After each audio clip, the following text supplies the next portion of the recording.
refreshing, sent from the Savior above. Showers of blessing, showers of blessing we need. Mercy drops round us are falling, but for the showers we plead.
தெரிவித்துக் கொள்கிறேன். இயேசு பிறந்த செய்தியை வேதாகமங்களில் படிக்கும் போது அநேக கதாபாத்திரங்களை நம்மால் பார்க்க முடியும். அவர்களின் நடுவே ஒரு நட்சத்திரத்தையும் நம்மால் காண முடிகிறது. இயேசு பிறந்த செய்தியை மேய்ப்பர்களிடத்தில் அறிவிக்க தேவதூதர்கள் பயன்பட்டது போல அஞ்ஞானிகள் ஆகிய ஞானிகள் இயேசுவை அறியவும் அவரை ஆராதிக்கவும் இந்த நட்சத்திரம் பயன்பட்டது. ஒரு துறையில் பிரபலமானவர்களை நாம் நட்சத்திரம் என்று குறிப்பிடுகிறோம். குறிப்பாக விளையாட்டு நட்சத்திரம், சினிமா நட்சத்திரம் என்று கூறுகிறோம். நாமும் இயேசுக்காக ஜனங்களை ஆதாயப்படுத்துவோமானால் நாமே அவருடைய நட்சத்திரம். கிழக்கிலே அவருடைய நட்சத்திரத்தை கண்டு அவரை பணித்துக் கொள்ள வந்தோம் என்றார்கள் என்று மத்தேயு 2:2 குறிப்பிடப்பட்டுள்ளது. ஒவ்வொரு நட்சத்திரமும் ஒவ்வொரு பெயர்களில் அழைக்கப்பட்டாலும் இந்த நட்சத்திரம் அவருடைய நட்சத்திரம் என்று அழைக்கப்பட்டது. ஏனென்றால் இது அவருக்காகவே தோன்றி அவருக்காகவே செயல்பட்டது. நாமும் இயேசுக்காக தோன்றி அவருக்காக செயல்படுவோமானால் நாமே அவருடைய நட்சத்திரம். கிழக்கிலே அவருடைய நட்சத்திரத்தை கண்டு அவரை பணித்துக் கொள்ள வந்தோம் என்றார்கள் என்று மத்தேயு 2:2 குறிப்பிடப்பட்டுள்ளது. இந்த நட்சத்திரம் ஏதோ ஒரு விதத்தில் வித்தியாசமாக காணப்பட்டது. நம்முடைய வாழ்க்கையும் உலக ஜனங்களிலிருந்து வேறு பிரிக்கத்தக்கதாய் வித்தியாசமாயிருந்தால் நாமே அவருடைய நட்சத்திரம். கிழக்கிலே அவர்கள் அந்த நட்சத்திரத்தை மீண்டும் கண்டபோது மிகுந்த ஆனந்த சந்தோஷம் அடைந்தார்கள் என்று மத்தேயு 2:3 சொல்லப்பட்டிருக்கிறது. நாம் உலக ஜனங்களுக்கு சகாயராய் அழைக்கப்பட்டிருக்கிறோம். நம்மை பார்ப்பதிலும் நம்முடன் பேசுவதிலும் அவர்களுக்கு மிகுந்த ஆனந்த சந்தோஷம் உண்டாயிருந்தால் நாமே அவருடைய நட்சத்திரம் என்று கூறி இங்கு பேச வாய்ப்பளித்த உங்கள் அனைவருக்கும் நன்றி கூறி விடைபெறுகிறேன். நன்றி, வணக்கம்.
இருக்கிறதோ என் கண்ணே கண் வளராய்.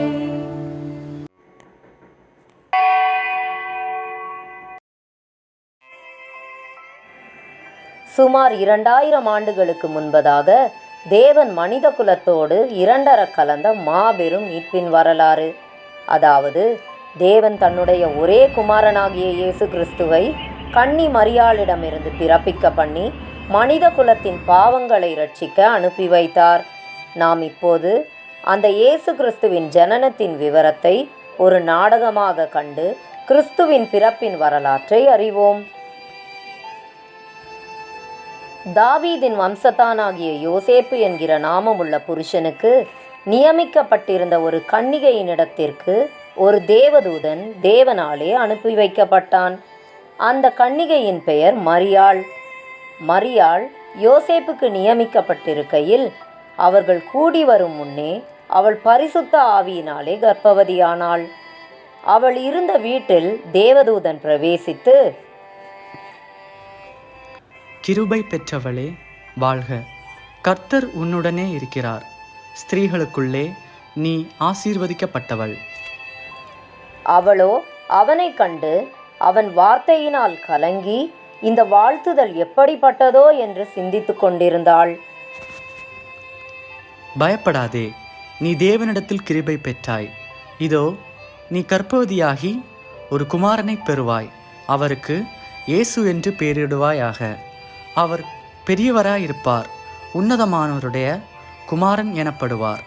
கர்த்தராகிய தேவன் அவருடைய பிதாவாகிய தாவீதின் சிங்காசனத்தை அவருக்கு கொடுப்பார். அவர் யாக்கோபின் குடும்பத்தாரை என்றென்றைக்கும் அரசாளுவார். அவருடைய ராஜ்யத்துக்கு முடிவிராது. இது எப்படியாகும்? புருஷனை நான் அறியேனே. பரிசுத்த ஆவி உன்மேல் வரும், உன்னதமானவருடைய பலம் உன்மேல் நிழலிடும். ஆதலால் உன்னிடத்தில் பிறக்கும் பிள்ளை பரிசுத்தமுள்ளது, தேவனுடைய குமாரன் எனப்படும். தேவனாலே கூடாத காரியம் ஒன்றுமில்லை. இதோ நான் ஆண்டவருக்கு அடிமை, உம்முடைய வார்த்தையின்படி எனக்கு ஆக கடவது. அவள் புருஷனாகிய யோசேப்பு நீதிமானாயிருந்து அவளை அவமானப்படுத்த மனதில்லாமல் இரகசியமாய் அவளை தள்ளிவிட யோசனையாயிருந்தான். அவன் இப்படி சிந்தித்து கொண்டிருக்கையில் கர்த்தருடைய தூதன் சொப்பனத்தில் அவனுக்கு காணப்பட்டு, தாவீதின் குமாரனாகிய யோசேப்பே, உன் மனைவியாகிய மரியாளை சேர்த்து கொள்ள ஐயப்படாதே. அவளிடத்தில் உற்பத்தியாயிருக்கிறது பரிசுத்த ஆவியினால் உண்டானது. அவள் ஒரு குமாரனை பெறுவாள். அவருக்கு இயேசு என்று பெயரிடுவாயாக. ஏனெனில் அவர் தமது ஜனங்களின் பாவங்களை நீக்கி அவர்களை இரட்சிப்பார். தீர்க்கதரிசியின் மூலமாய் கர்த்தரால் உரைக்கப்பட்டது நிறைவேறும்படி இதெல்லாம் நடந்தது. இதோ ஒரு கன்னிகை கர்ப்பவதியாகி ஒரு குமாரனை பெறுவாள். அவருக்கு இம்மானுவேல் என்று பெயரிடுவார்கள். இம்மானுவேல் என்பதற்கு தேவன் நம்மோடு இருக்கிறார் என்று அர்த்தமாம். யோசேப்பு நித்திரை தெளிந்து எழுந்து கர்த்தருடைய தூதன் தனக்கு கட்டளையிட்டபடியே தன் மனைவியை சேர்த்து கொண்டான். அந்நாட்களில் உலகமெங்கும் குடிமதிப்பு எழுதப்பட வேண்டும் என்று அகஸ்து ராயனால் கட்டளை பிறப்பிக்கப்பட்டது.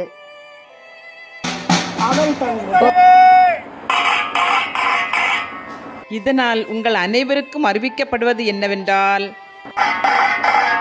உலகமெங்கும் குடிமதிப்பு எழுதப்படவிருப்பதால் அனைவரும் தம் தம் சொந்த ஊருக்கு போய் கணக்கு ஒப்படைக்கும்படி கேட்டுக்கொள்ளப்படுகிறீர்கள்.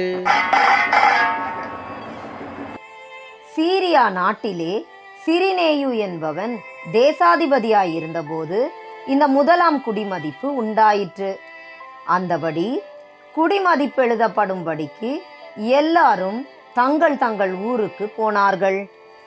அப்பொழுது யோசேப்பும் தான் தாவீதின் வம்சத்தானும் குடும்பத்தானுமாயிருந்தபடியினாலே தனக்கு மனைவியாக நியமிக்கப்பட்டு கர்ப்பவதியான மரியாளுடனே குடிமதிப்பு எழுதப்படும்படி கலிலேயா நாட்டிலுள்ள நாசரேத்திலிருந்து யூதேயா நாட்டிலுள்ள பெத்லெஹேம் என்னும் தாவீதின் ஊருக்கு போனான்.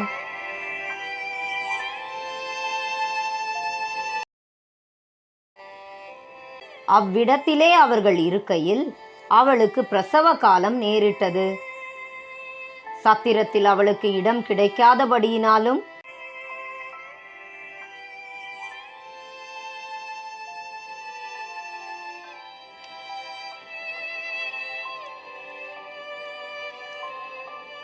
மாட்டுத் தொழுவில் ஒதுங்கும்படிக்கு ஒருவர் இடமளித்ததினாலும் மரியாளை யோசேப்பு அங்கு கொண்டு சென்றான்.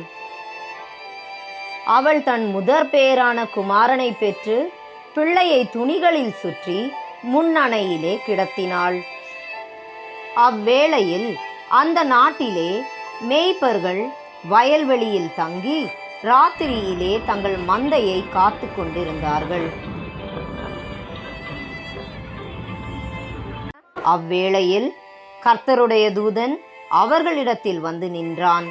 கர்த்தருடைய மகிமை அவர்களை சுற்றிலும் பிரகாசித்தது. அவர்கள் மிகவும் பயந்தார்கள். பயப்படாதிருங்கள், இதோ எல்லா ஜனத்துக்கும் மிகுந்த சந்தோஷத்தை உண்டாக்கும் நற்செய்தியை உங்களுக்கு அறிவிக்கிறேன்.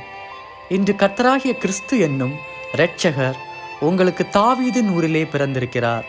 பிள்ளையை துணிகளில் சுற்றி முன்னணையிலே கிடத்தியிருக்க காண்பீர்கள். இதுவே உங்களுக்கு அடையாளம். அந்த க்ஷணமே பரமசேனையின் திரள் அந்த தூதனுடனே தோன்றி, உன்னதத்தில் இருக்கிற தேவனுக்கு மகிமையும் பூமியிலே சமாதானம் மனுஷர் உண்டாவதாக என்று சொல்லி தேவனை துதித்தார்கள்.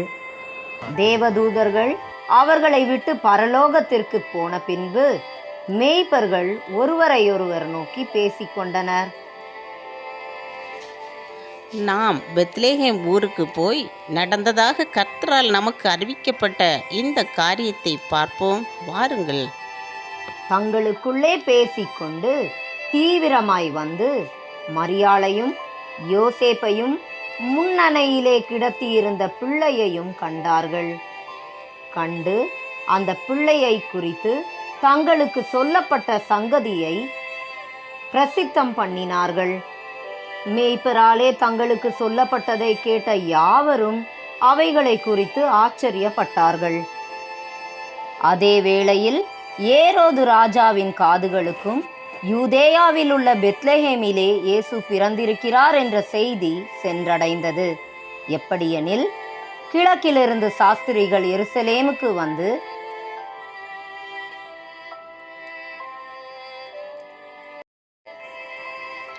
யூதருக்கு ராஜாவாக பிறந்திருக்கிறவர் எங்கே? கிழக்கிலே அவருடைய நட்சத்திரத்தை கண்டு அவரை பணிந்து கொள்ள வந்தோம். ஏரோது ராஜா அதை கேட்டபொழுது அவனும் அவனோடே கூட எருசலேம் நகரத்தார் அனைவரும் கலங்கினார்கள். ஏனெனில் ஏரோது ராஜாவிற்கு பிறகு சிம்மாசனத்தில் ஏறுவதற்கான இளவரசன் ஏரோது ராஜாவிற்கு பிறக்கவில்லை என்பதை எண்ணி மிகவும் விசனப்பட்டார்கள். பின்னர் ஏரோது சாஸ்திரிகளை இரகசியமாய் அழைத்து நட்சத்திரம் காணப்பட்ட காலத்தை குறித்து அவர்களிடத்தில் திட்டமாய் விசாரித்து, நீங்கள் போய் பிள்ளையை குறித்து திட்டமாய் விசாரியுங்கள். நீங்கள் அதை கண்ட பின்பு நான் வந்து அதை பணிந்து கொள்ளும்படி எனக்கு அறிவியுங்கள் என்று சொல்லி அவர்களை பெத்லெஹேமுக்கு அனுப்பினான். ராஜா சொன்னதை அவர்கள் கேட்டு போகையில், இதோ அவர்கள் கிழக்கிலே கண்ட நட்சத்திரம் பிள்ளை இருந்த ஸ்தலத்திற்கு மேல் வந்து நிற்கும் வரைக்கும் அவர்களுக்கு முன் சென்றது. அவர்கள் அந்த நட்சத்திரத்தை கண்டபோது மிகுந்த ஆனந்த சந்தோஷம் அடைந்தார்கள். அவர்கள் அந்த வீட்டிற்குள்ளே பிரவேசித்து பிள்ளையையும் அதன் தாயாகிய மரியாளையும் கண்டு சாஷ்டாங்கமாய் விழுந்து அதை பணிந்து கொண்டு தங்கள் பொக்கிஷங்களை திறந்து பொன்னையும் தூப வர்க்கத்தையும் வெள்ளை போளத்தையும் அதற்கு காணிக்கையாக வைத்தார்கள்.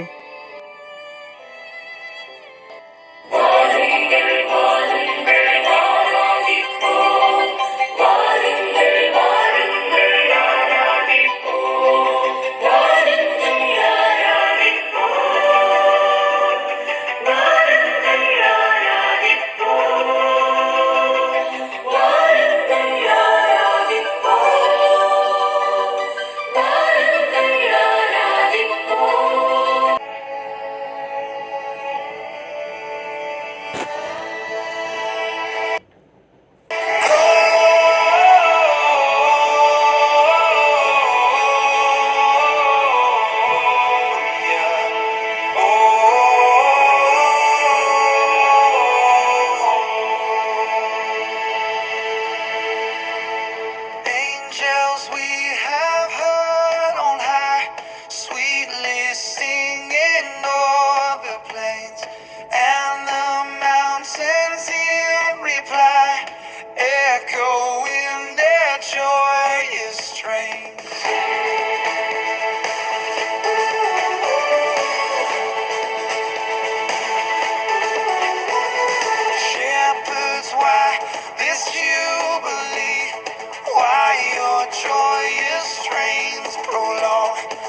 பின்பு அவர்கள் ஏரோதினிடத்திற்கு திரும்பி போக வேண்டாம் என்று சொப்பனத்தில் தேவனால் எச்சரிக்கப்பட்டு வேறு வழியாய் தங்கள் தேசத்திற்கு திரும்பி போனார்கள்.